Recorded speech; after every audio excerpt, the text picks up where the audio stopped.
Shalom bagi kita semua. Shalom. Puji Tuhan, kita boleh ada di tempat ini tentunya untuk memuji, memuliakan Tuhan. Kita boleh sapa kiri kanan, memberi salam berkat. Tuhan Yesus memberkati. Allah luar biasa. Kita akan memulai ibadah kita pada minggu kedua sesudah Epifani 19 Januari 2024, dan kita akan disapa dengan tema mujizat pertama Yesus Kristus, Yohanes 2 ayat 1 sampai 11. Mari kita persiapkan hati kita, persiapkan pikiran kita agar kita boleh bersekutu dengan Tuhan. Kita bersaat teduh.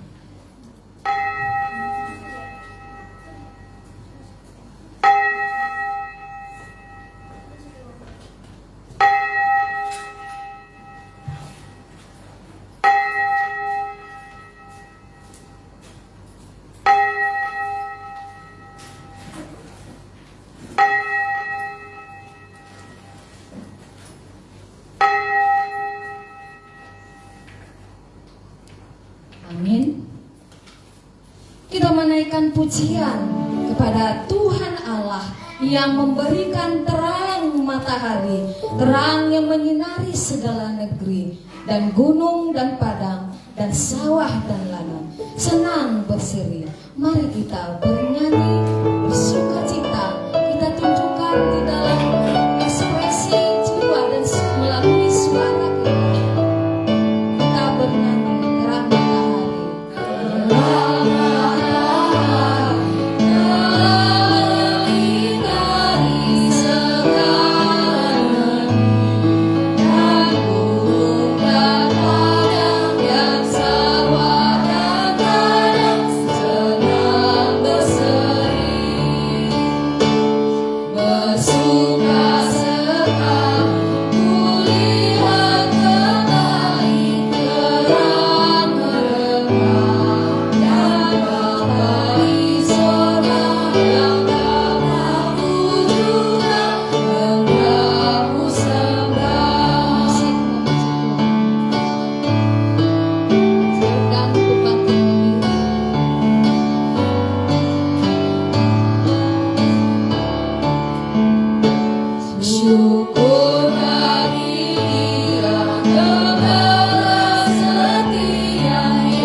Mari pujilah Tuhan, hai semua hamba Tuhan yang datang melayani di rumah Tuhan.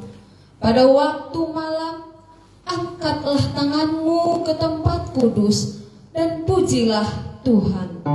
Pertolongan kepada kita adalah di dalam nama Tuhan Allah yang menciptakan langit dan bumi, alam semesta dan segala isinya. Turunlah kiranya atas kita sekalian anugerah dari Allah Bapa, Anak, dan Roh Kudus. Amin. Pujilah, pujilah, hai dunia dengarlah. Pujilah, pujilah, hai semua orang. Mari pada Allah dan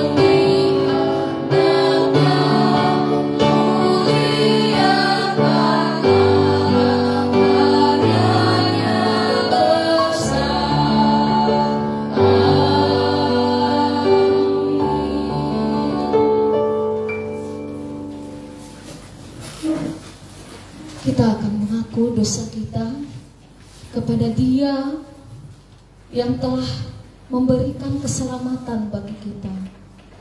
Kita adalah manusia yang terbatas, manusia yang mungkin tidak sengaja pernah menyakiti hati sesama kita, baik di lingkungan kita, di rumah, di tempat pekerjaan, dimanapun kita berada.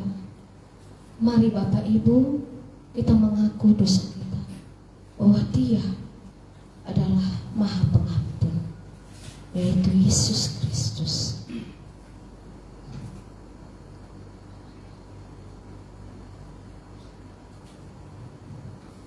Kita bersama-sama.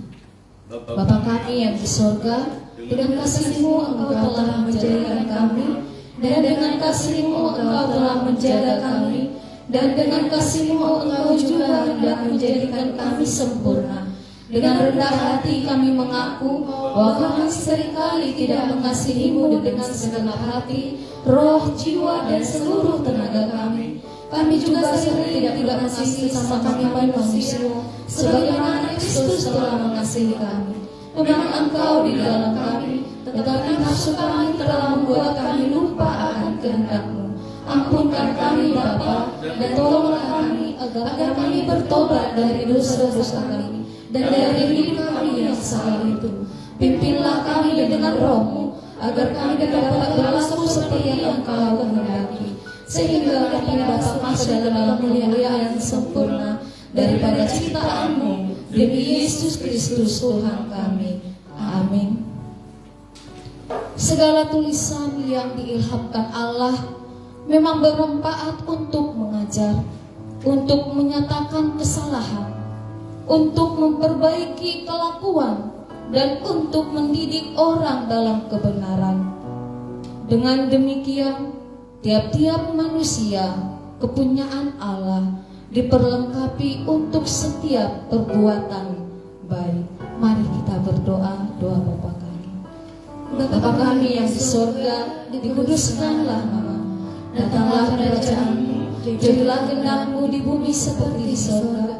Berikanlah kami pada hari ini makanan kami yang secukupnya, dan ampunilah kami atas kesalahan kami, seperti kami juga mengampuni orang yang bersalah kepada kami. Dan janganlah membawa kami ke dalam pencobaan, tetapi lepaskanlah kami daripada yang jahat. Karena Engkau yang punya kerajaan dan kuasa dan kemuliaan sampai selama-lamanya. Amin. Kita memuliakan Tuhan dengan bangkit menyerukan ada nama yang indah, nama yang berkuasa, yaitu nama Yesus. Kita bernyanyi bangkit serukan nama Yesus.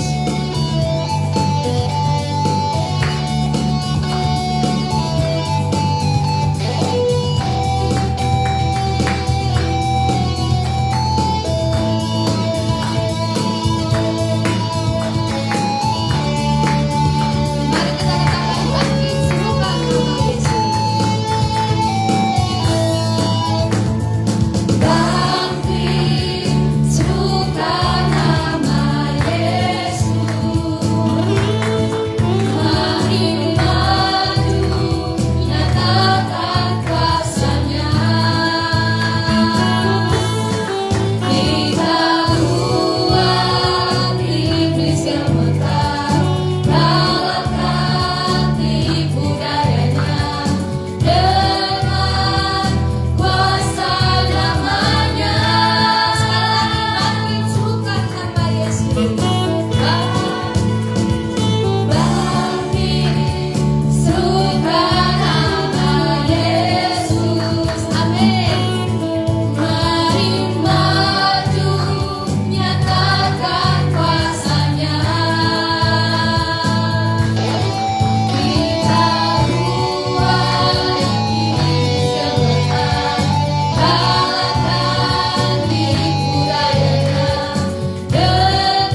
Puji nama Tuhan, kita akan sampai pada responsoria firman Tuhan. Kita mau bermazmur dari pasal 36 ayat 5 sampai 10.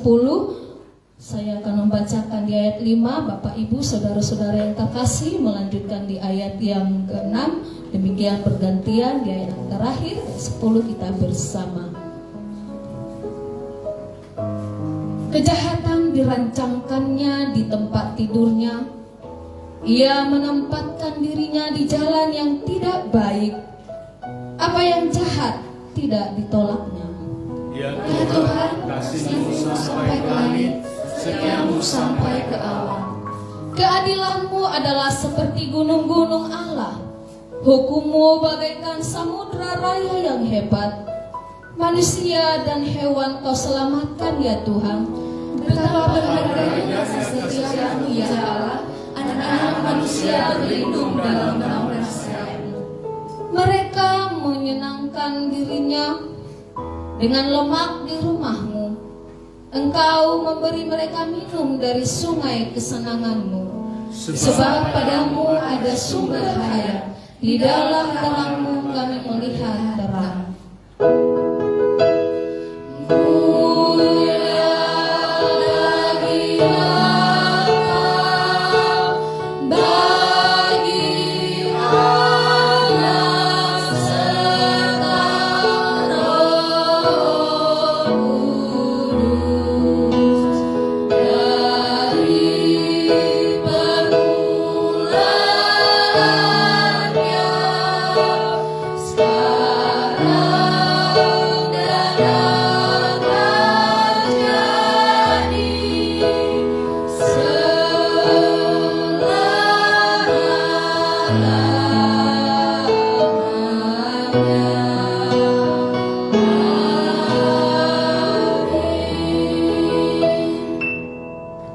Bersama dengan umat percaya gereja di sepanjang abad dan tempat, kita mengaku pengakuan iman kita seturut dengan pengakuan iman rasuli.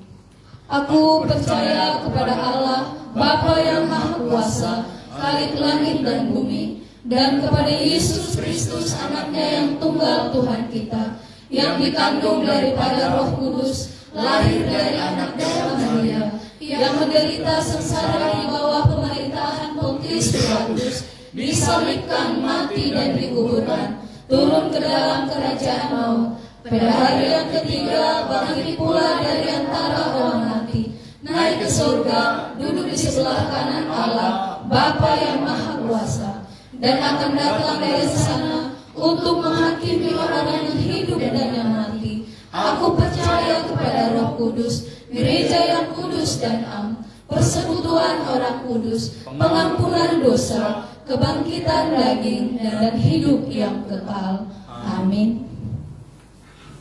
Kita mendengarkan epistel.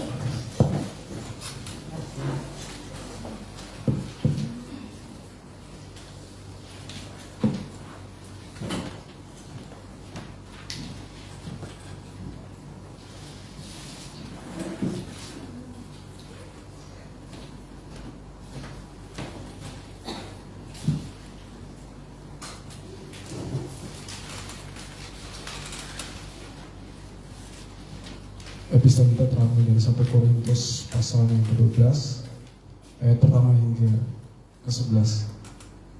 Dengan perikop rupa-rupa karunia tetapi satu roh. Sekarang tentang karunia-karunia roh, aku mau saudara-saudara supaya kamu mengetahui kebenarannya. Kamu tahu bahwa pada waktu kamu masih belum mengenal Allah, kamu tanpa berpikir ditarik kepada berhala-berhala yang bisu. Karena itu aku mau meyakinkan kamu bahwa tidak ada seorang pun yang berkata-kata oleh Roh Allah dapat berkata, terkutuklah Yesus. Dan tidak ada seorang pun yang dapat mengaku Yesus adalah Tuhan selain oleh Roh Kudus. Ada rupa-rupa karunia tetapi satu Roh, dan ada rupa-rupa pelayanan tetapi satu Tuhan. Dan ada berbagai-bagai perbuatan ajaib, tetapi Allah adalah satu yang mengerjakan semuanya dalam semua orang. tetapi kepada tiap-tiap orang dikaruniakan pernyataan roh untuk kepentingan bersama. Sebab kepada yang seorang roh memberikan karunia untuk berkata-kata dengan hikmat, dan kepada yang lain roh yang sama memberikan karunia berkata-kata dengan pengetahuan. Kepada yang seorang roh yang sama memberikan iman, dan kepada yang lain ia memberikan karunia untuk menyembuhkan. Kepada yang seorang roh memberikan kuasa untuk mengadakan mujizat, dan kepada yang lain ia memberikan karunia untuk bernubuat, dan kepada yang lain lagi ia memberikan karunia untuk membedakan bermacam-macam roh. Kepada yang seorang ia memberikan karunia untuk berkata-kata dengan bahasa roh, dan kepada yang lain ia memberikan karunia untuk menafsirkan bahasa roh itu. Tetapi semuanya itu dikerjakan oleh roh yang satu dan yang sama, yang memberikan karunia kepada tiap orang secara khusus seperti yang dikehendakinya.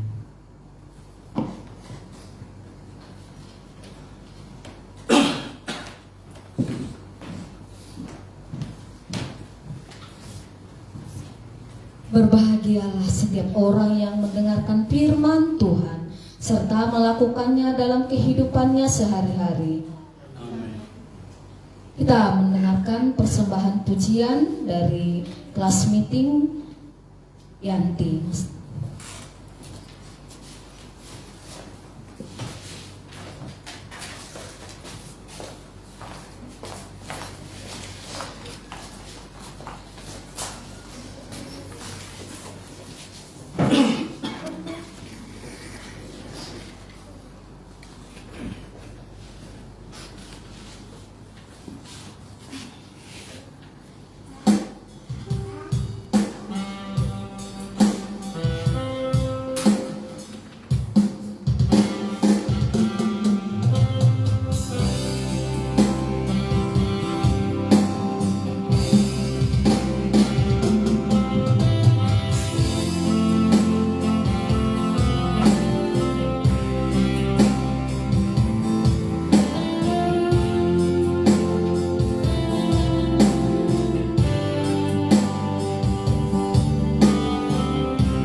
dibawakan dari saudari kelas meeting, saudari Mas Dayanti. Kita masuk kepada warta jemaat. Warta jemaat GMI Manuel Banjarmasin. Yang pertama dari Panitia Kebaktian, kami mengucapkan terima kasih untuk pelayanan Bapak Pendeta James Samanik dan semua tim pelayan yang bertugas pada hari ini. Tuhan Yesus memberkati. Untuk petugas pelayan minggu depan, Minggu 26 Januari 2024, boleh kita lihat di warta jemaat kita. Mengingatkan untuk pelayan firman Tuhan yang dibawakan oleh Bapak Pendeta Erwin Daud, liturgis atau WL, yaitu Saudari Maria Jessica Panggabean, pemandu pujian Melinda dan Milik Nia, pemusik tim daripada Juli, Ranto, Yohanes Sirait, pembaca epistel Yohanes Gisler Patinama, doa syafaat Saudari Beatrix Sitohang, persembahan Rosalina Hutajulu, operator streaming Saudara Martin Lutherku, operator LCD Hanaria Dolok Saribu, persembahan pujian kelas meeting Martin dan P3NI, penyambut jemaat kelas meeting Saudari Mas Dayanti, dan sekolah minggu Ibu Supitri Nainggolan. Yang kedua dari Komisi Penata Layanan dan Keuangan, kantung persembahan diedarkan 2 kantung untuk kas gereja. Persembahan ke depan untuk kas panitia pemeliharaan harta benda atau PPHB. Untuk berita persembahan minggu kedua Januari 2025 dan kehadiran jemaat, boleh kita lihat di warta jemaat kita. Hamba Tuhan dan majelis jemaat mengucapkan terima kasih atas kesetiaan jemaat beribadah dan memberikan persembahan, terutama persembahan persepuluhan, janji iman dan ucapan syukur. Tuhan Yesus memberkati persembahan Bapak Ibu saudara-saudari sekalian. Yang ketiga dari Komisi Keanggotaan dan Evangelisasi, sosialisasi buku kelas meeting 2025 akan diadakan pada hari Selasa 27 Januari 2024 pukul 20 WITA via Zoom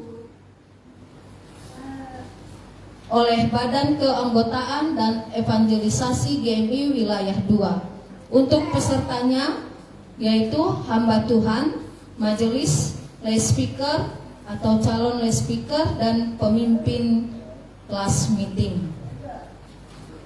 Selanjutnya jemaat yang berulang tahun di bulan Januari 2025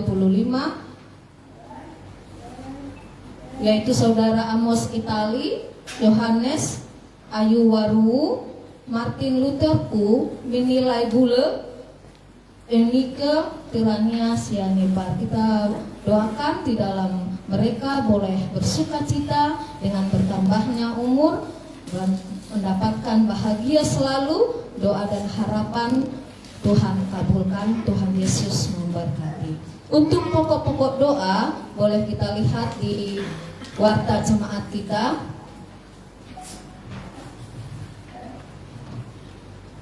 Yang keempat dari Komisi Pendidikan Agama Kristen atau PAK, kelas katekisasi CD akan diadakan kembali mulai minggu depan 26 Januari 2025. Doa pagi setiap Sabtu pagi pukul 6 sampai pukul 7 di gereja.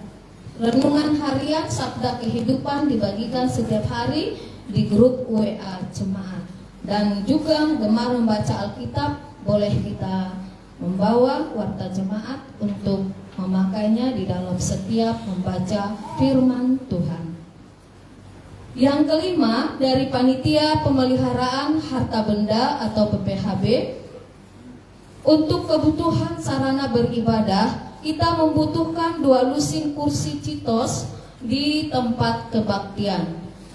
Selanjutnya, kulkas gereja di pastori sudah rusak dan kita membutuhkan 1 unit kulkas di pastori. Kita berdoa agar semuanya boleh Tuhan kabulkan dengan kita boleh berpartisipasi atau Tuhan kirimkan di dalam memberikan donasi ataupun berkat-berkat Tuhan sehingga itu boleh terlaksana. Amin. Yang keenam, dari seksi P3MI, ibadah syukur awal tahun diadakan pada hari Sabtu 25 Januari 2025 pada pukul 19 WITA di gereja dengan tema Build My Home. Pelayan firman Bapak Pendeta James Damani,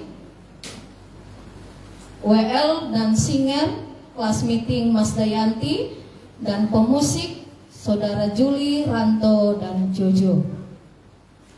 Menghimbau kepada seluruh P3MI untuk dapat menghadirinya.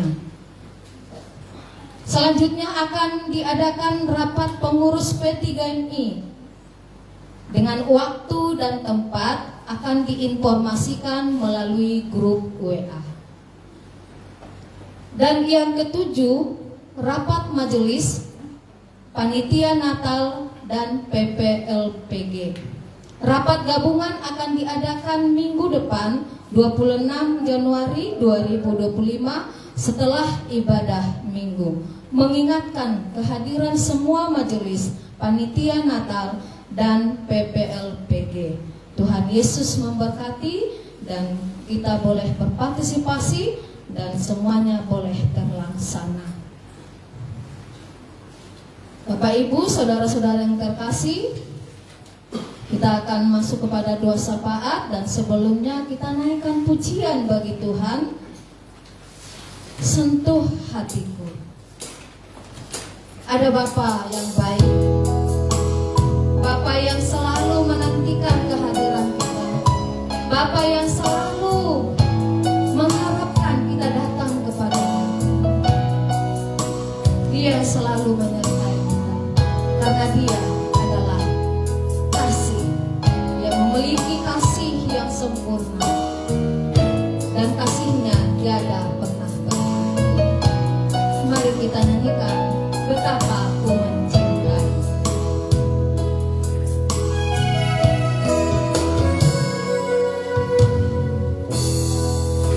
Betapa aku mencintai segala yang telah terjadi. Tak pernah sendiri jalani hidup ini, selalu menyertai. Betapa aku menyadari di dalam hidupku ini, Kau selalu memberi rancangan terbaik oleh karena kasih.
Bapa di surga, kami mengucap syukur betapa Tuhan sangat mengasihi, mencintai GMI Immanuel Banjarmasin.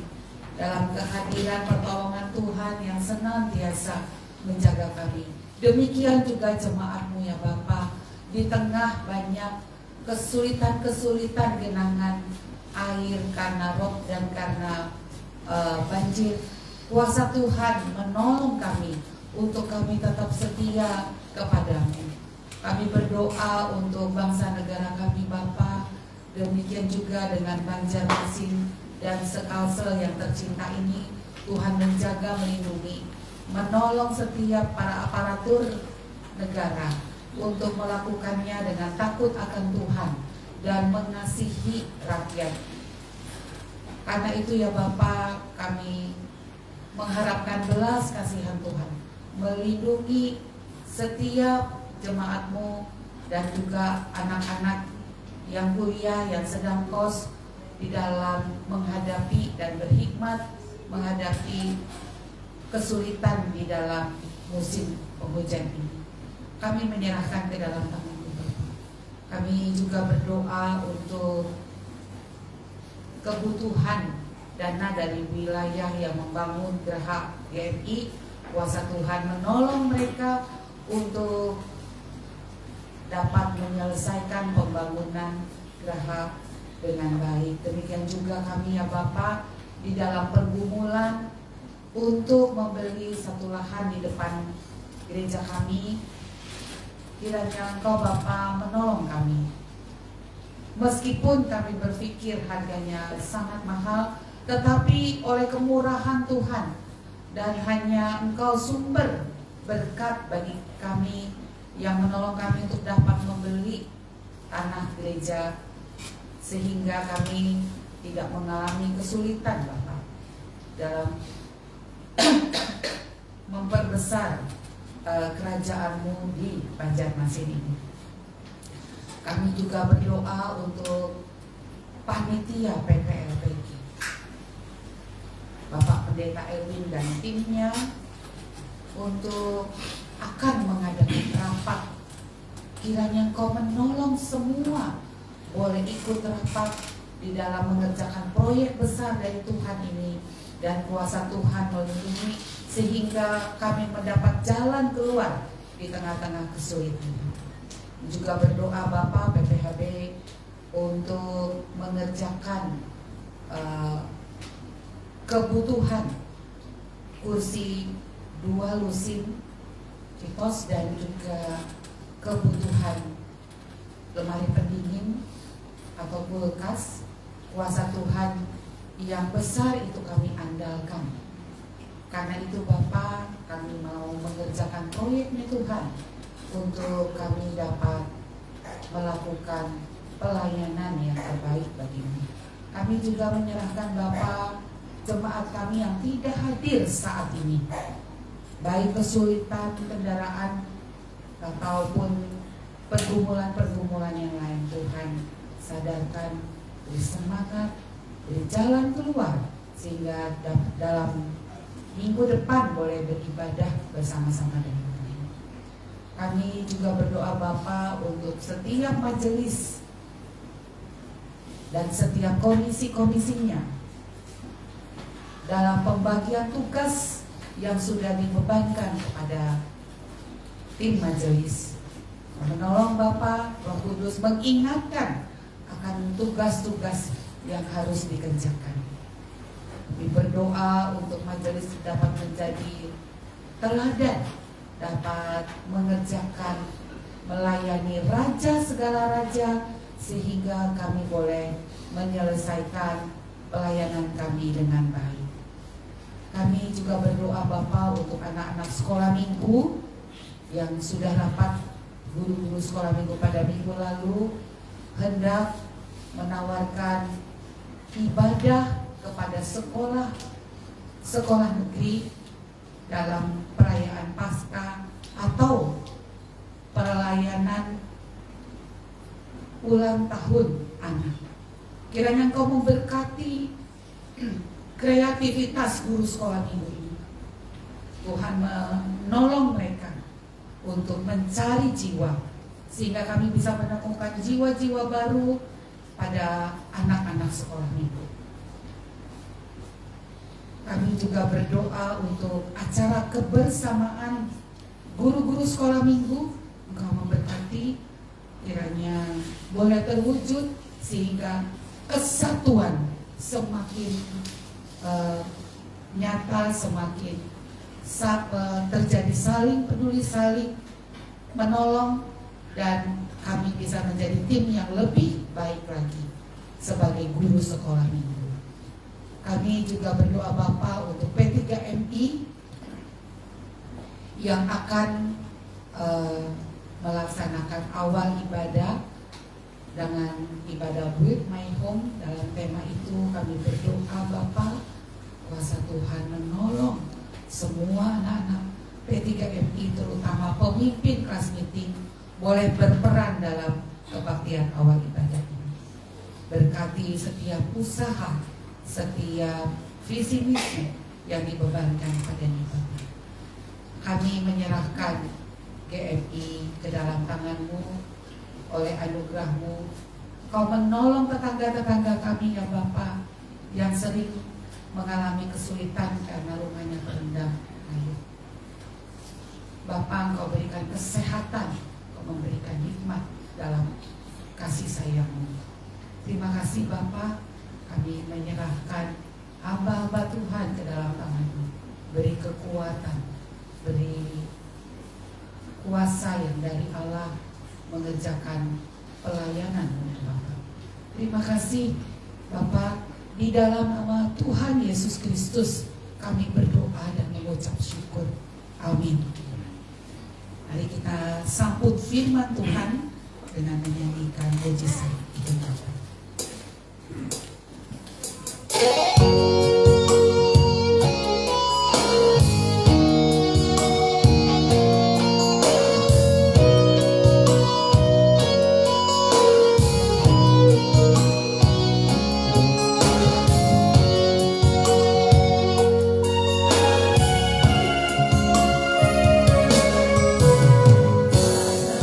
Atas kuasa Tuhan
surga untuk di awal-awal tahun ini kami dapat setia beribadah, datang ke rumah Tuhan. Dan kami percaya Bapa di surga, Allah penampi darimu, ya Tuhan, yaitu dengan memperlihatkan kepada kami arti dari kesetiaan.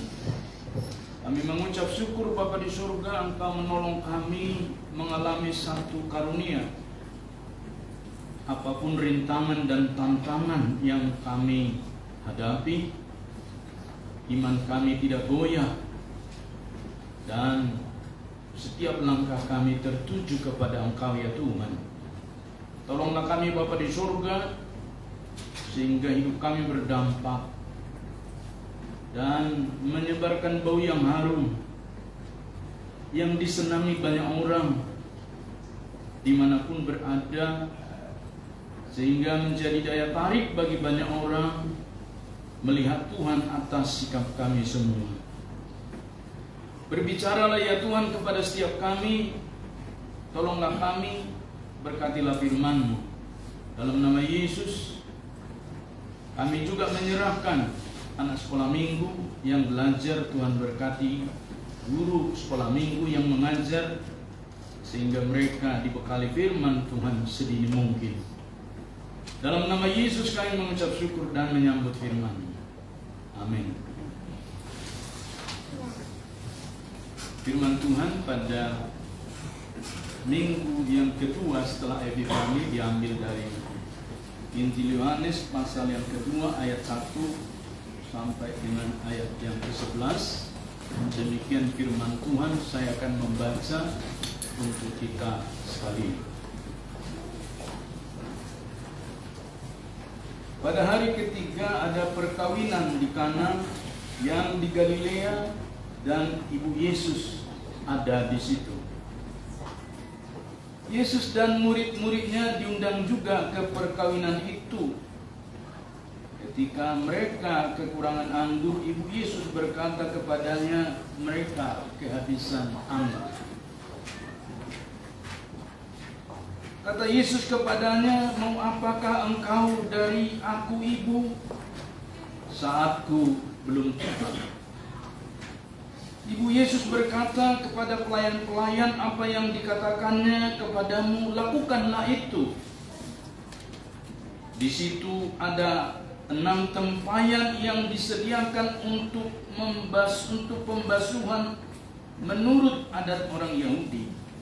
Masing-masing isinya 80 atau 120 liter. Yesus berkata kepada pelayan-pelayan itu, isilah tempayan-tempayan itu penuh dengan air. Mereka pun mengisinya sampai penuh. Sesudah itu kata Yesus kepada mereka, sekarang cedoklah dan bawalah kepada pemimpin pesta. Lalu mereka membawanya. Pemimpin pesta itu pun mencicipi air yang telah menjadi anggur itu. Ia tidak tahu dari mana datangnya, tetapi pelayan-pelayan yang mencedok air itu mengetahuinya. Setelah itu ia memanggil mempelai laki-laki dan berkata kepadanya, setiap orang menghidangkan anggur yang baik dahulu, dan sesudah orang puas minum barulah yang kurang baik. Tetapi engkau menyimpan anggur yang baik sampai sekarang. Hal itu dilakukan Yesus di Kana yang di Galilea sebagai yang pertama dari tanda-tandanya, dan dengan itu ia telah menyatakan kemuliaannya, dan murid-muridnya percaya kepadanya. Sebagai yang pertama dari tanda-tandanya, dan dengan itu ia telah menyatakan kemuliaannya, dan murid-muridnya percaya kepadanya. Sedemikian jauh pembacaan firman Tuhan ini, Bapak Ibu, saudaraku yang mengasihi Tuhan. Tentu yang berbahagia adalah setiap kita yang membaca, tetapi juga merenungkan dan mempraktekkan firman Tuhan ini dalam hidup kita hari lepas hari. Haleluya. Jemaat Immanuel Banjarmasin yang mengasihi Tuhan, kita telah memasuki tahun 2025. Dan sepertinya ritme lingkungan atau alam di mana kita berada diperhadapkan dengan ritus siklus yang sama, yaitu musim hujan dan air rob naik, khususnya di Banjarmasin. Mengingatkan kita Bapak Ibu bahwa ada yang namanya hukum alam, dan tentu hukum alam itu bergerak sesuai dengan ketetapan Tuhan. Sebab Tuhan telah menetapkan garis edar bumi mengelilingi matahari. Demikian juga dengan bulan mengelilingi bumi dan tepat berada di garis khatulistiwa pada periode Desember, Januari, dan nanti akan berakhir pada bulan Maret. Tentu daya tarik dari bulan dengan gravitasinya Bapak Ibu menarik air mendekat ke bulan. Maka di belahan sebelah bumi itu airnya menyusut, lalu menumpuk di mana gravitasi bulan menarik. Oleh karena itu Bapak Ibu saudaraku yang mengasihi Tuhan, acap kali dan sering kali orang percaya saya perhatikan di YouTube gereja berdoa agar hal ini tidak terjadi. Maka Bapak Ibu dalam kecerdasan rohani kita diperhadapkan dengan dua hal. Bisakah Tuhan bertentangan dengan dirinya sendiri dan segala ketetapannya? Tentu tidak Bapak Ibu. Itulah sebabnya Bapak Ibu Tuhan memberikan hikmat. Tuhan memberikan yang disebut dengan mujizat. Dan Bapak Ibu, mujizat itu dalam pengertian setiap orang banyak yang berbeda-beda. Ketika seseorang Bapak Ibu, saudaraku, diluputkan dari musibah, kita sebutlah wabah COVID yang melanda mendunia beberapa tahun yang lalu. Kita berkata terima kasih, saya termasuk orang yang diizinkan Tuhan masih hidup sampai dengan hari ini. Tetapi juga mungkin mereka yang di dalam iman tetapi kena COVID dan lalu dipanggil Tuhan atau seizin Tuhan, tentu itu juga merupakan rancangan Tuhan. Itulah sebabnya Bapak Ibu Saudara mengajarkan kita di dalam banyak hal, satu kata yang penting kepada kita, dekat dengan Tuhan. Itulah sebabnya memaknai mujizat juga di dalam hidup kita Bapak Ibu Saudaraku, pengertian dekat dengan Tuhan itu yang harus lebih menonjol. Tuhan memberikan kita anugerah berkuliah. Seperti saya tamat S3. Lalu waktu sudah dipanggil doktor, wah saya tidak pernah berharap saya doktor. Dan itu adalah mujizat bagi saya karena apa? Membuat dekat dengan Tuhan. Itulah sebabnya Bapak Ibu saudaraku, hari ini kita diperhadapkan atau disuguhkan dengan satu nats dari firman Tuhan, yaitu tentang perkawinan di Kana. Dan dikatakan di dalam pesta perkawinan Yesus itu, Yesus, ibunya, murid-muridnya diundang. Ini pasti orang dekat. Karena orang Yahudi tidak mau menghadiri acara kalau bukan orang dekat. Sampai hari ini. Dan orang Yahudi kalau di dalam acara nggak makan sembarangan. Kami pernah menghadiri acara orang Yahudi di Yerusalem, orang Kristen tentunya. Keyahudiannya masih kental sekalipun dia percaya Tuhan Yesus. Disediakan baris meja daging, disediakan baris di tengah sayur-sayuran, disediakan satu meja lagi ikan-ikanan. Orang Yahudi, dia tetap pilih kalau sayur-sayuran, dia tetap sayur-sayuran sampai ke ujung. Dia nggak pernah ambil di sini, ambil di sini. Berbeda dengan orang Indonesia, apalagi orang Batak. Orang Batak, Bapak Ibu, ambil sini, ambil sini, ambil sini, sampai di sana sudah penuh. Maka acap kali perut kita kan sulit menetralisir bermacam-macam keadaan yang masuk. Itulah sebabnya pada bagian ini kita disuguhkan dengan satu keadaan di masa lalu, kurang lebih 2000 tahun yang lalu, Yesus secara manusia menghadiri pesta. Dan pemilik pesta itu disebutkan kehabisan anggur. Memang Nas tidak menyebutkan penyebab kehabisan anggur. Apakah karena banyak orang jangkis, peminum, sehingga minum dulu, sehingga yang lain tidak kebagian, atau memang tamunya meluber, dan seterusnya. Tetapi terjemahan pemimpin pesta disebutkan dalam Alkitab berbahasa Yunani disebutkan Gabernon. Berarti itu adalah pemimpin, gubernur pemimpin pestanya, yang memimpin acaranya, MC-nya gitu loh. Bayangkan jikalau gubernur yang memimpin acaranya, berarti kira-kira yang pesta itu siapa? Mungkinkah bupati? Mungkinkah level di bawahnya? Tidak. Berarti ini adalah orang Yahudi yang mempunyai kapasitas dihormati. Maka perhatikan, tentu undangan-undangannya juga ada seleksi, selektif. Kalau zaman sekarang undangan ini pasti punya nomor. Kursinya juga harus nomor. Mobilnya pun dinomori, parkirnya, Bapak.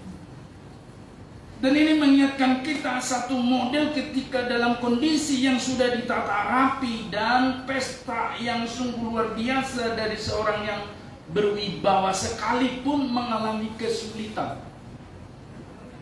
Apa kesulitannya? Kehabisan anggur. Banyak khotbah Bapak Ibu menyoroti, syukurlah Yesus ada di sana sehingga tidak dipermalukan pemimpin pesta itu. Sehingga tidak dipermalukan pengantin itu, pemilik pesta itu. Justru inilah makanya Bapak Ibu banyak orang yang disuguhkan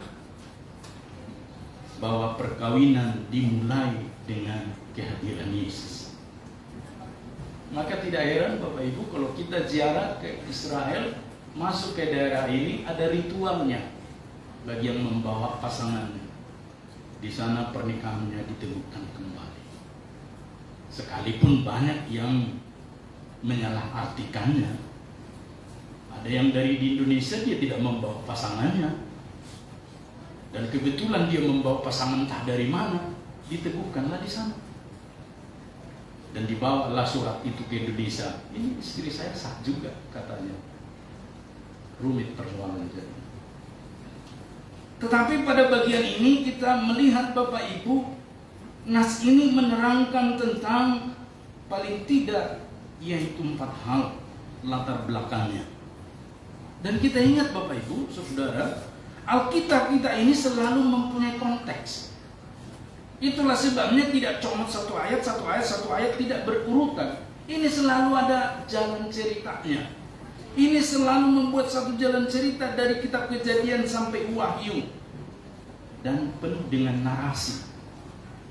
Maka Bapak Ibu, sebenarnya kita sulit untuk menjadi berpindah keyakinan kalau soal-soal iman. Karena firman ini sangat menjelaskan kepada kita tentang urut-urutan yang mendasar dengan konteksnya Bapak Ibu.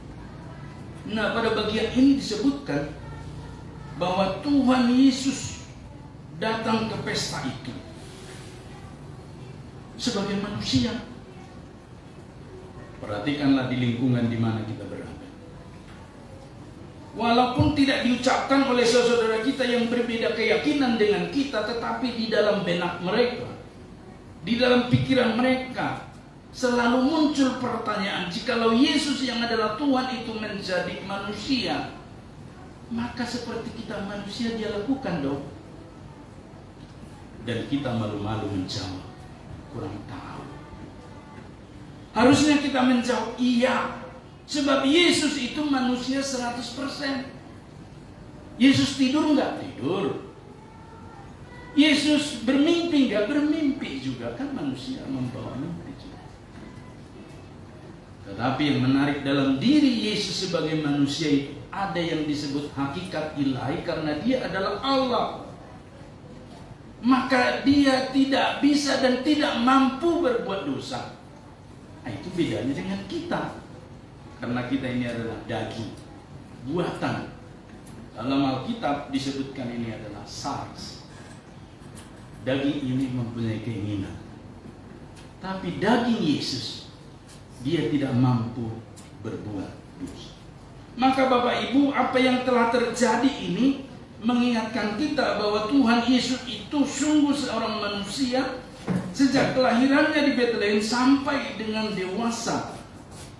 Dan dia tetap di dalam proses. Dia manusia dimulai dari bayi 12 tahun dan seterusnya. Karena demi satu tujuan. Kenapa Yesus harus manusia 100%? Sebab dia nanti akan sampai ke kayu salib itu untuk menebus manusia yang berdosa. Maka dia harus, yang menggantikan itu harus manusia 100%. Maka nggak boleh sulap-sulapan, simsalabim, akal-akalan. Maka gugurlah Bapak Ibu pendapat yang menyatakan Yesus tidak pernah disalibkan. Bagaimana Tuhan mau menebus dosa manusia? Kan mesti ada yang jadi korban, yaitu Yesus. Di dalam kemanusiaannya Yesus Kristus bertumbuh sebagai manusia secara normal, sebagaimana layaknya manusia. Dan menjelang memulai pelayanannya Yesus Kristus sebagai orang Yahudi. Ingat bahwa Yesus itu manusianya Yahudi. Maka ketika digambarkan dia dengan postur dan wajah Yahudi, betul. Dia bukan orang Nias, dia bukan orang Dayak, bukan orang Batak. Dia lahir sebagai seorang Yahudi. Dan menarik Bapak Ibu saudaraku, di dalam ritme-ritme daripada hukum Taurat itu Yesus disebutkan taat. Sampai usia 12 tahun juga disebutkan di sana. Yesus taat. Bahkan juga di dalam pembelajaran Taurat itu Yesus ikut di dalam pembaptisan air yang dilayani oleh Yohanes Pembaptis yang disebutkan di dalam Injil Matius pasal 3 ayat 13 sampai 17. Bapak Ibu saudaraku yang mengasihi Tuhan, semua dalam kemanusiaan itu Alkitab tidak menjelaskan satu bagian dalam kemanusiaan Yesus yang pernah tercela. Berarti gugurlah pendapat yang menyatakan kita kan manusiawi Pak Pendeta, wajar, tidak bisa kita sempurna, perfect. Salah, contreng saja. Yesus dalam natur kemanusiaan itu bisa sempurna. Itulah sebabnya Bapak Ibu saudaraku yang mengasihi Tuhan, ketika sebagai manusia Yesus mempraktekkan itu, mengajarkan kepada kita bahwa menjelang memulai pelayanannya itu Yesus juga mengalami pembaptisan air. Maka kan seringkali jadi timbul pertanyaan banyak orang, kok manusia membaptis Tuhan? Yang dibaptiskan manusianya, bukan Tuhannya yang dibaptis, Yohanes Pembaptis. Maka setelah selesai dan keluar dari air itu, apa yang dinyatakan dari surga dengan langit terbuka dalam bentuk burung merpati yang hinggap pada Yesus. Di dalam catatan Injil Matius, inilah anakku yang kukasihi. Suara itu didengar semua orang. Pertanyaannya, bahasa apa yang disampaikan dari langit? Tentu bahasa Ibrani, karena orang itu memahami bahasa Ibrani dan mereka penutur Ibrani. Ini mengajarkan kita kedalaman tentang surga itu, Bapak Ibu. Bisa saja surga itu berbicara kepada kita dengan bahasa-bahasa lain, seperti dalam Kisah Para Rasul, bahasa Arab, bahasa ini, bahasa ini, bahasa ini. Kan di sana bervariasi. Allah itu bukan satu bahasa. Itulah sebabnya Bapak Ibu mengajarkan kita hari ini Tuhan bisa bertemu dengan semua orang dengan keragaman budaya dan bahasanya. Dan saya yakin bahasa isyarat pun Tuhan mengerti. Dan Tuhan juga bisa berbicara kepada orang-orang yang berbahasa isyarat. Itulah luar biasanya Tuhan. Maka kepada kita diajarkan jangan pernah mengikat Tuhan dengan karakteristik yang menurut ukuran manusia. Sebab melalui nas ini kita bertemukan dengan mukjizat. Air dikatakan menjadi anggur. Saya dulu belajar di SMA tentang kimia. Air menjadi uap, panas, ya, kemudian menggerakkan ketel uap, piston, lalu muncullah gerakan. Itulah mesin uap. Tapi kalau air menjadi materi lain yang sudah memunculkan bentuk lain, tidak pernah terjadi. Air dicampur dengan minyak, tidak bisa bersatu. Air bercampur dengan warna, air tetap air. Perhatikanlah rumus air, tetap air. Tetapi ketika menjadi anggur, dia berubah. Ini tidak pernah terjadi dalam buatan manusia. Berarti Bapak Ibu saudaraku, perkara-perkara yang luar biasa bisa diubah Tuhan menjadi kebaikan, yang seharusnya itu hanya milik Tuhan. Bukankah Bapak Ibu saudaraku yang kita pahami sebenarnya yang sederhana-sederhana? Kalau makan anggur, ya rasa anggur. Kalau minum air, rasa air. Tapi Tuhan telah menciptakan satu cita rasa yang baru. Air itu bisa diubah menjadi anggur. Dan Bapak Ibu, sejak pembaptisan air oleh Tuhan Yesus, Yesus Kristus memulai pelayanannya yang ditandai dengan pemanggilan murid-murid yang pertama dan kemudian memproklamasikan pelayanan Yesus Kristus yang dimulai dengan mukjizat tadi yang kita baca. Berarti ini settingnya adalah ketika Yesus hendak memulai pelayanannya yang ditandai dengan mukjizat. Ada dua hal yang ditekankan Bapak Ibu melalui nas ini tentang mukjizat. Yang pertama ini, yaitu air menjadi anggur di pesta perkawinan ini, yaitu di ayat 11. Disebutkan di sana Bapak Ibu, hal itu dilakukan Yesus di Kana yang di Galilea sebagai yang pertama dari tanda-tandanya, dan dengan itu ia telah menyatakan kemuliaannya dan murid-muridnya percaya kepadanya. Ada dua Bapak Ibu yang ditekankan maksud dan tujuan daripada mukjizat itu, yaitu menyatakan kemuliaannya dan supaya murid-muridnya yang pertama yang disebutkan 6 orang itu menjadi percaya kepadanya. Jadi murid-murid Yesus yang pertama itu 6. 4 dalam kategori pertama bertemu, dan ditambah 2 lagi setelah Yesus melihat mereka di danau Galilea. Nah Bapak Ibu saudaraku, tatkala menelusuri ayat demi ayat yang kita baca tadi, maka perikop perkawinan di Kana yang ditandai dengan mukjizat air menjadi anggur, maksud dan tujuan Yesus Kristus itu juga hanya ada 2, yaitu menyatakan kemuliaannya dan murid-muridnya percaya kepadanya. Ternyata itu. Sering orang kan terkecoh, mukjizat air menjadi anggur. Jangan khawatir Bapak Ibu, dalam hidup kita juga Tuhan bisa mengubah segalanya. Betul.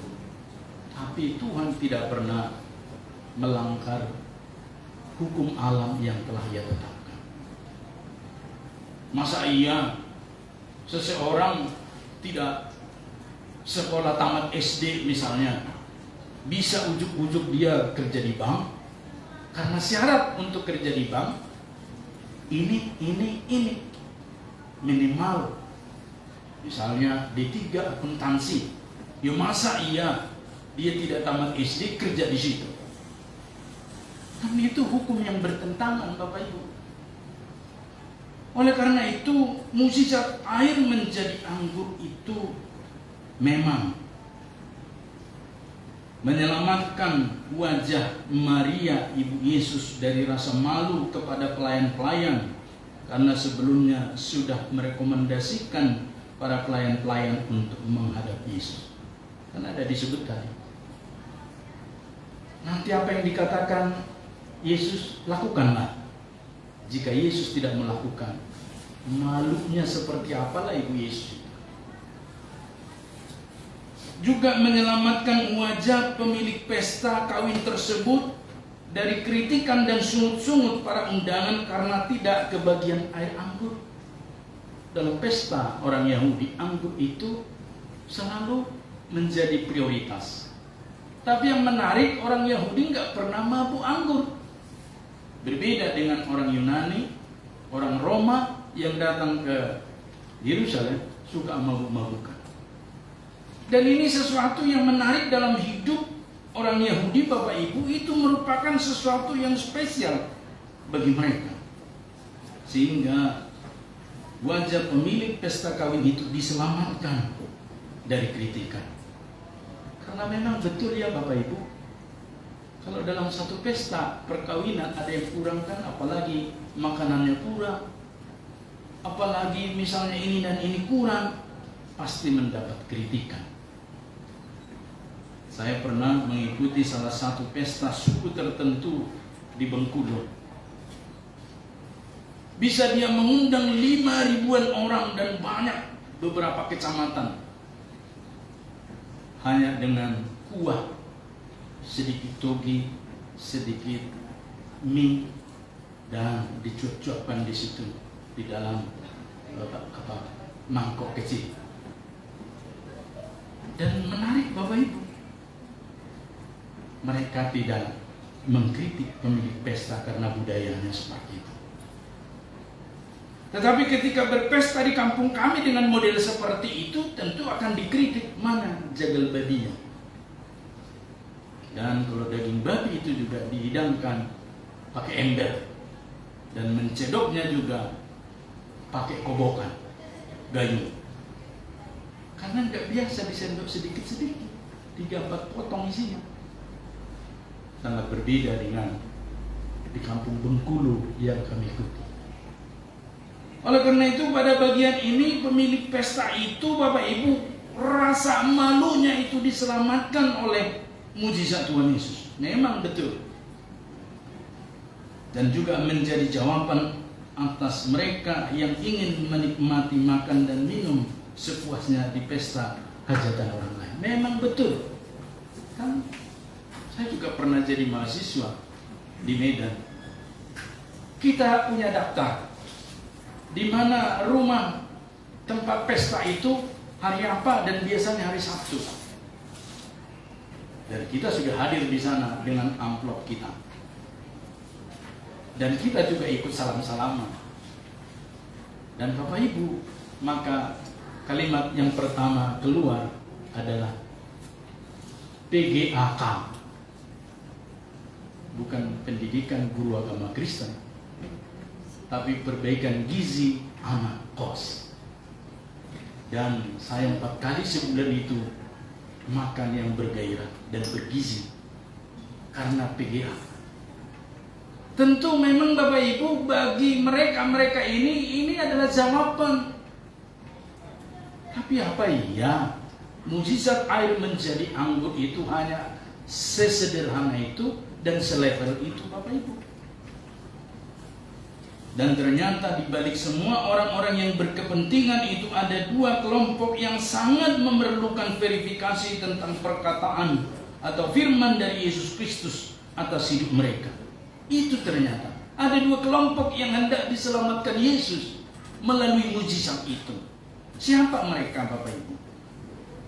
Dan mereka itu adalah para pelayan di pesta itu ternyata. Ayat 5, ayat 7 sampai dengan 9. Saya membaca di dalam ayat 9 saja. Pemimpin pesta itu pun mencicipi air yang telah menjadi anggur itu. Ia tidak tahu dari mana datangnya, tetapi pelayan-pelayan yang mencedok air itu mengetahuinya. Setelah itu ia memanggil mempelai laki-laki. Pelayan-pelayan itu mengetahuinya. Ternyata kata mengetahui di sini Bapak Ibu memakai kata mengingat. Berarti Bapak Ibu saudaraku, yang hendak diselamatkan Yesus melalui mujizat itu adalah pelayan-pelayan itu yang mengingat akan Yesus. Mengingat. Bukankah Bapak Ibu kita hari-hari ini menjadi orang percaya karena mengingat apa yang telah dilakukan oleh Yesus? Karena mengingat apa yang telah didemonstrasikan Yesus kepada setiap kita. Kita kan tidak saksi mata. Orang kejadiannya 2000 tahun yang lalu, kita nggak di Golgota itu. Sekalipun hari ini kita bisa punya uang pergi ke sana, ke Bukit Golgota dan melihat situs itu, kita kan tidak menemukan lagi Yesus yang disalibkan di situ, yang menggantikan kita, tetapi mengingat. Bukankah 2000 tahun yang lalu kita pun waktu perjamuan kudus itu tidak hadir di perjamuannya Tuhan Yesus itu? Di lantai 2 rumah di Yerusalem itu, kita kan tidak ikut di sana. Ketika Yesus memecah-mecah roti kepada murid-muridnya. Ketika murid-muridnya mencelupkan roti itu ke dalam anggur. Ketika mereka makan bersama, kita tidak di sana. Maka kata mengingat ini adalah satu meterai kepada para pelayan. Memang tidak dijelaskan dalam Alkitab ini siapa-siapa para pelayan ini. Tetapi ini nanti pada indikasinya adalah mereka yang turut mengiringi Yesus sampai penyaliban dan kebangkitan Yesus. Tuhan sanggup mengubah para pelayan. Pelayan ini lebih rendah daripada pembantu kalau dalam orang Indonesia. Kalau kita pernah berprofesi sebagai pembantu, itu nggak rendah-rendah amat. Orang kita digaji kok, ada perjanjian kerja kok. Tetapi kalau pelayan pada masa Tuhan Yesus dalam tradisi Yahudi, mereka yang sebenarnya tidak mempunyai apa-apa, hanya cukup mereka dikasih dapat makan cukup. Jadi tidak ada di sini patokan mereka dapat dinar upah kalau bekerja. Adakah kita kalau bekerja nggak dapat upah? Sedangkan yang part time saja hari ini menghidangkan apapun dapat dan seterusnya Bapak. Berarti kita lebih mulia. Tetapi para pelayan-pelayan ini sebenarnya mengingatkan kita seperti para gembala-gembala dalam zaman kelahiran Yesus. Terpinggirkan loh mereka. Mereka itu orang-orang yang tidak masuk dalam tatanan menikmati kesejahteraan. Itulah para pelayan. Tetapi ternyata melalui eksegesis pemaparan ayat ini kita menemukan betapa mereka penting bagi Tuhan Yesus. Itulah sebabnya Bapak Ibu saudaraku, sekecil apapun peran kita hari ini, jangan berkecil hati, itu pun mulia. Yesus melihatnya, Yesus mengetahuinya, Yesus lebih berkepentingan atas hidup kita. Sehingga Bapak Ibu, bagi para pemimpin pesta itu, bagi pemimpin pesta itu dan orang-orang yang memuaskan keinginan badannya, mereka, Bapak Ibu, mereka kan fokus kepada hasilnya. Oh, sudah menjadi anggur. Terima kasih. Kau ternyata menyiapkan anggur yang terbaik. Tetapi para pelayan itu mengetahuinya, mengingatnya. Apa yang mereka ingat? Bukan anggurnya, tapi Yesusnya.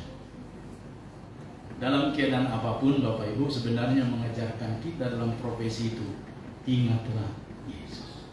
Makanya kan ada lagu pujiannya kan, ingat kebaikannya. Begitu ya. Adakah kita ingat Tuhan Yesus ketika kita senang-senang? Ya syukur bisa. Adakah kita ingat Tuhan Yesus ketika kita dalam penderitaan, kesakitan, seperti ibu pendeta misalnya, rambutnya rontok, lalu seperti apa, diisolasi di RSCM? Jikalau seseorang itu selalu berkata, ingat kebaikannya, berarti kebaikannya melampaui keadaan yang dialami. Berarti sebenarnya keadaan kita ini tidak ada apa-apanya, kesulitannya, penderitaannya, dibanding dengan kebaikan yang adalah anugerah Tuhan. Betapa kita seharusnya lebih bersyukur daripada kemarin, minggu lalu, bulan lalu, tahun lalu. Yang kedua, yang diselamatkan oleh Tuhan Yesus dengan mujizat itu tentu para murid. Di ayat kedua disebutkan siapa murid-murid itu. Di dalam Injil Yohanes diterangkan 4, Andreas, Petrus, Filipus, dan Nathanael. Banyak yang bertanya ketiga ini ke saya, Nathanael ini murid Tuhan Yesus? Iya. Kok nggak ada namanya? Kau tahu nggak pernah dengan Bartolomeus? Iya. Itu nama yang sama. Orang yang sama, nama yang berbeda. Kenapa? Memang begitulah dalam dunia masa itu. Dia orang Yahudi tapi penamaan bisa dari Romawi. Sama seperti saya gitu loh. Kalau di Indonesia kan saya namanya Yakobus. Pak Yakobus, boleh. Tapi kalau saya sebentar saja bergaul dengan orang bule-bule itu, James, nah kan gitu. Orang yang sama, nama yang berbeda. Siapa lagi contohnya? Paulus.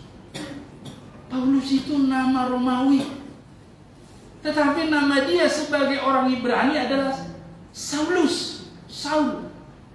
Paham ya Bapak Ibu? Jadi orang yang sama.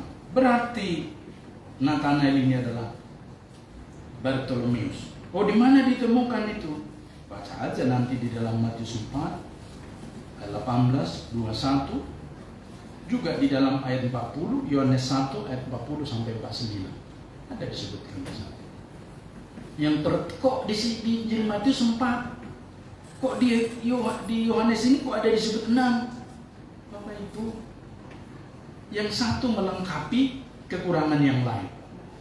Karena settingnya kan berbeda. Ketika Yesus bertemu dengan 4 itu, Simon Petrus dan saudaranya, lalu kemudian menjelang nanti dia melakukan perjalanannya, bertemu 2 lagi. Itulah yang diterangkan oleh Injil Yohanes. Jadi 6 orang. Tidak ada masalah kan? Tapi bagi mereka yang membaca Alkitab tidak teliti, salah. Ini bukan firman Tuhan. Maka ada celah bagi mereka katanya. Tapi kalau bertemu dengan kita, mereka pasti keok. Tidak, itulah kedalaman firman. Maka Bapak Ibu selagi muda, apalagi bacalah banyak firman Tuhan. Baca dan baca, nggak rugi. Saya sebelum sekolah pendeta pun sudah rajin membaca Alkitab. Kalau Bapak Ibu pergi ke Siantar di rumah kami itu, Alkitab saya berjejer di situ.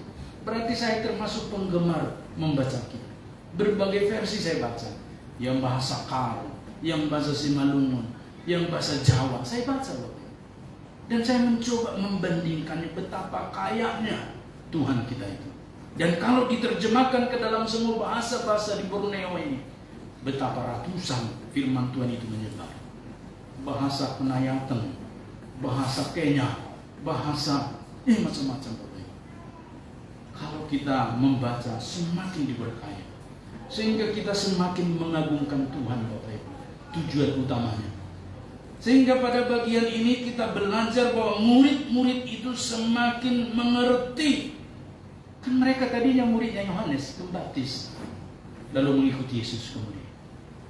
Mereka mengerti bahwa inilah firman yang telah menjadi manusia itu. Allah yang telah menjadi manusia itu.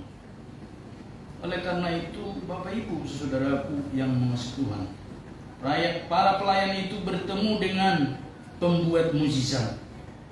Bukan mukjizatnya, tapi pembuatnya. Mari kita belajar dari pelayan ini. Bertemu dalam hidup kita dengan pembuat mukjizat. Bapak Ibu, bertemu dengan saya wajar. Tapi bertemu dengan siapa pencipta saya itu jauh lebih penting. Saya kalau mengkonseling pemuda-pemudi mau menikah, kau melihat dia cantik kan? Kau melihat dia ganteng, betul. Kalian bercinta-cinta, dia wajar. Tapi yang lebih penting lagi, lihat di balik siapa yang menciptakan pria ini, siapa yang menciptakan wanita cantik ini, pria ganteng ini. Siapa yang menciptakan? Tuhan. Bertemulah ke sana. Makin engkau cinta dan banyak kasihmu kepadanya, maka dampaknya kepada pasanganmu juga hal yang sama. Itu kurvanya. Bapak Ibu, semakin seseorang cinta dengan Allah penciptanya, maka otomatis cintanya kepada pasangannya semakin baik. Kalau ada pasanganmu tidak suka dengan Tuhan, tinggalkan. Itu sudah pasti bukan kehendak Tuhan. Itu kedagingan. Dan ujung-ujungnya nanti tahun keempat, tahun kelima, tahun ke-10 persoalan dan menjadi tugas-tugas pastoral pendeta terus-menerus. Karena apa?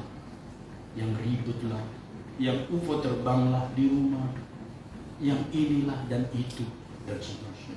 Oleh karena itu mengajarkan kita hari ini, bertemulah dengan pembuat mukjizat. Amin Bapak Ibu. Luar biasa amin kita hari ini. Bertemu dengan pembuat mukjizat. Air menjadi anggur, yes, saya juga suka. Luar biasa. Tapi harus bertemu dengan pembuat mukjizat itu. Kita melewati berbagai penderitaan hidup, iya, sama dengan tetangga-tetangga kita. Tapi bedanya apa? Ketika gereja kita ini beberapa waktu yang lalu di teras ini naik air. Apa beda pergumulan saya dengan tetangga kita? Dan sampai sekarang tetangga kita di belakang itu air tetap menggenangi rumah mereka. Apa bedanya? Bedanya adalah saya melihat ini pun rencana Tuhan. Saya melihat dan menghadirkan Bapak Ibu satu ketaatan. Dan saya berkata, terima kasih Tuhan pelajaran hari ini. Mungkin pelajaran berikutnya ada. Mampukan saya lewat pelajaran ini. Kan sering kita berkata, Tuhan jauhkanlah pencobaan itu, jauhkanlah pelajaran itu, saya tidak sanggup. Wow, kok tidak sanggup? Kan harusnya Tuhan beri saya kemampuan melewatinya. Setiap tantangan rintangan itu harus dilewati. Itu sudah hukumnya Bapak. Jadi kalau dalam mahasiswa kita cengeng, dalam bekerja kita cengeng, lalu orang melihat cemen-cemen orang Kristen ini saya lihat, kan begitu kesannya. Tapi kalau dilihat, jangan khawatir saudara, ini pasti kita lewati. Kok Ober ini beda ya dengan mahasiswa yang lain? Dia mencari tahu kenapa Ober begitu, kenapa marah begitu. Lalu ada pengaruh. Maka ketika dia membuka, mari berdoa saudaraku, dengan menurut keyakinan saya, orang itu mau, karena udah digerakkan oleh Tuhan terlebih. Itulah sebabnya mengajarkan kita hari ini, Bapak Ibu, kenapa cucu saya tidak bisa dibawa kepada Tuhan, kenapa anak saya sulit, kenapa ini dan itu. Sudah didoakan, sudah didemonstrasikan nggak gaya hidup yang berpusat berfokus pada Kristus. Mereka para pelayan itu mengingat perkataan Yesus di ayat 7, 8, dan 9. Dan Bapak Ibu Saudaraku, status pelayan itu boleh tetap pelayan di pesta kawin itu dan sesudahnya. Tetapi tentu proses dan hasil akhirnya sudah melimpah dan berbeda. Status kita boleh tidak berpendidikan dalam arti pas-pasan. Status kita boleh kerja yang biasa-biasa. Saya salut dengan salah satu P3 ini, sarjana ekonomi tapi menggoreng dia kerjanya. Bagi saya itu lebih mulia daripada dia ngibul ke sana ke sini, daripada dia Bapak Ibu melakukan sesuatu tipu-tipu. Kan mending goreng aja, goreng sederhana aja hidupnya. Tuhan yang akan menaikkan kita, dan tujuan daripada hidup kita pun tidak seperti yang digariskan dunia. Manajemen dunia boleh mengatakan inilah hidup yang utama, tetapi Tuhan berkata kepada kita yang menyenangkan Dia. Artinya hidup para pelayan bukanlah soal status pelayan-pelayan itu. Kan tidak ada teks itu yang berbicara setelah mereka menyaksikan itu, mereka menuntut Yesus supaya ditingkatkan statusnya menjadi pemilik. Kan ada teksnya begitu. Tetap firman Tuhan itu menyebut mereka pelayan. Tetapi perjumpaan mereka dengan sang firman membuat mujizat itu, kemuliaan Tuhan turun atas para pelayan itu. Dan yang kedua, murid-murid pertama Yesus Kristus dengan hadir di pesta itu mempunyai kepercayaan baru tentang Tuhan Allah yang mereka tahu dari tahun. Kepercayaan baru. Jadi mengikut Tuhan itu Bapak Ibu ada selalu yang baru. Pemahaman Taurat Tuhan Allah berdiam di tahtanya, baik di sorga maupun di bait sucinya di Yerusalem. Tetapi dengan hadirnya Yesus yang adalah guru sekaligus Tuhan, mereka di pesta kawin itu membuat perjalanan iman mereka lebih dalam lagi. Lebih dalam lagi. Makanya Bapak Ibu ada lagu itu, lebih dalam lagi, lebih dalam lagi. Jadi jangan standar dan biasa-biasa. Yang biasa-biasa itu sudah cukup banyak di bumi ini. Maka kita harus menjadi yang luar biasa. Melalui murid-murid pertama yang menyaksikan mujizat air menjadi anggur, perjalanan iman lebih dalam lagi, tidak sekedar menyembah, tetapi hidup di dalam penyembahan. Tidak sekedar menyembah, tapi hidup di dalam penyembahan. Tahu maksudnya Bapak Ibu? Kalau kita pergi ke kantor-kantor pemerintah, kan kita bertemu dengan mereka yang bertugas di situ. Kita kan hormat, tapi kita tidak bagian dari penghormatan itu di situ. Tetapi yang dimaksud di sini adalah kita bagiannya. Tuhan tidak sekedar menginginkan kita menyembah Dia, tetapi kita larut di dalam penyembahan dengan Dia. Bagi kita, mujizat pertama Tuhan Yesus sebagai manusia menuntun kita untuk selalu mengingat semua kebaikan Tuhan Yesus seperti para pelayan itu. Bangunlah rumah Tuhan, yaitu diri kita sendiri. Yang kedua, hidup sebagai murid Kristus yang mempercayakan hidup dan pelayanannya lebih dalam lagi. Hidup sebagai orang percaya di atas rata-rata. Saya akan tutup khotbah ini dengan firman Tuhan dari kitab Hagai ayat 1, pasal 1 ayat 7 dan 8 yang menyebut, beginilah firman Tuhan Allah semesta alam, perhatikanlah keadaannya. Jadi naiklah ke gunung, bawalah kayu dan bangunlah rumah itu. Rumah mana maksudnya? Pada masa itu membangun bait suci.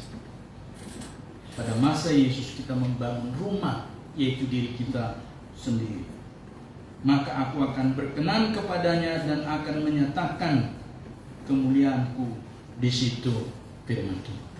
Kemuliaan Tuhan berkenan di dalam rumah yang kita bangun, yaitu diri kita. Maka hari-hari ini Bapak Ibu Saudaraku, mari kita menjadikan diri kita itu adalah mukjizat Tuhan Yesus bagi orang lain. Amin. Kita berdoa. Bapa di surga, kami naikkan syukur atas firman-Mu, berkati hamba-Mu yang menyampaikan dan kami yang menerima, sehingga semua kami menerima firman-Mu dengan satu ketaatan dan ucapan syukur.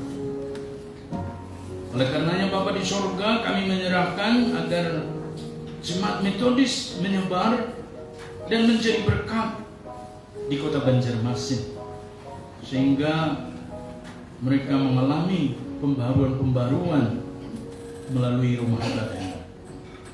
Terima kasih Tuhan Yesus. Segala puji, hormat, dan kemuliaan hanya bagi-Mu. Dalam nama Yesus kami membawa pulang berkat-Mu. Haleluya. Amin.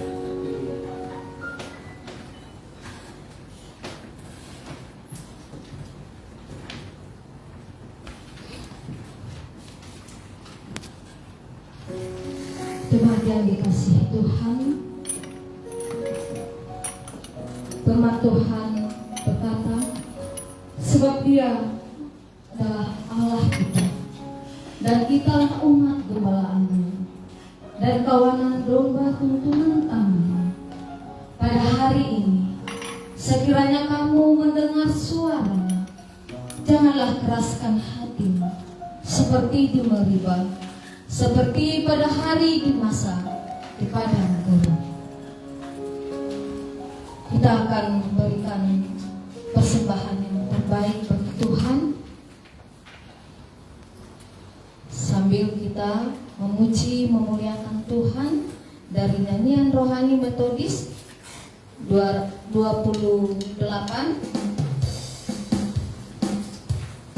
sebagai firman Tuhan yang mendorong kita dan mengingatkan kita. Di dalam Maleakhi 3 ayat 10 berkata, bawalah seluruh persembahan persepuluhan itu ke dalam rumah pembendaharaan, supaya ada persediaan makanan di rumahku. Dan ujilah aku, firman Tuhan semesta alam, apakah aku tidak membukakan bagimu tingkat-tingkat langit dan mencurahkan berkat kepadamu sampai berkelimpahan. Ingat akan nama Yesus, kau yang susah dan sedih.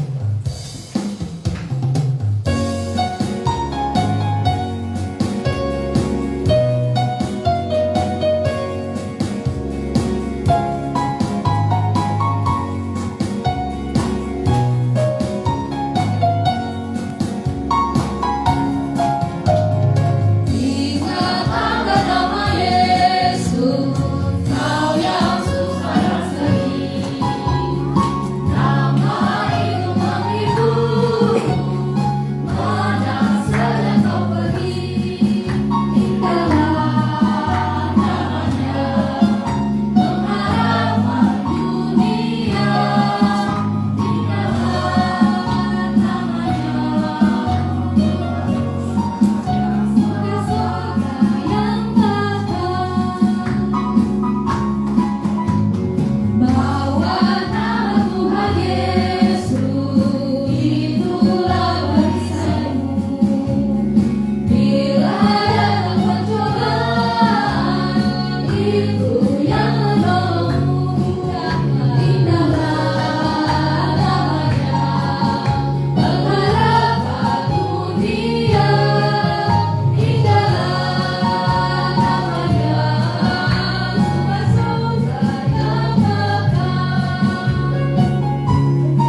dan memberkati pekerjaan usaha serta kesehatan dan keluarga serta cita-cita harapan setiap jemaat. Kami juga naikkan syukur bahwa kami dalam pemeliharaan yang ajaib dari Tuhan, dan Kau menolong kami mengalami kasih karunia-Mu hari demi hari. Kami menyerahkan penata layanan mengelola keuangan ini digunakan untuk tujuan, tugas, dan fungsi gereja tercapai. Engkau memberkati dan menolong. Kami naikkan syukur Bapa di surga karena kemurahan Tuhan kepada setiap kami. Terpuji termulialah nama-Mu Bapa. Terimalah persembahan yang kami naikkan ini. Hanya di dalam nama Yesus Kristus kami mengucap syukur dan kami berdoa. Amin.